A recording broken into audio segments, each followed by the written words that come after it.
भारतात उच्च पदवीसाठी त्यांनी अभ्यास करून 4था क्रमांक प्राप्त केला आणि सोलापूरचं नाव रोशन केलं.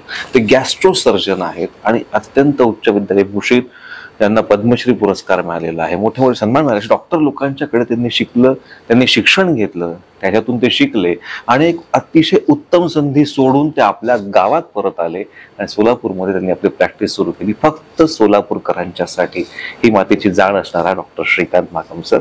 सर, कसा होता हा सगळा प्रवास आणि या प्रवासाकडे बघताना तुम्हाला आता कसं वाटतंय?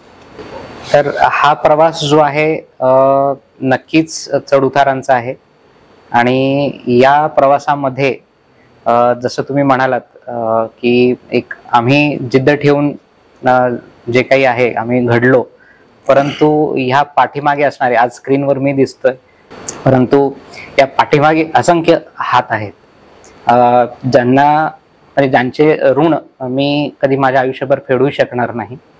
परंतु माझ्या कार्यातून, माझ्या या संकल्पनेतून जितकं काही माझ्याकडून होऊ शकतं तर ते माझा करण्याचा तो प्रयत्न राहील, आयुष्यभर तो माझा प्रयत्न राहील.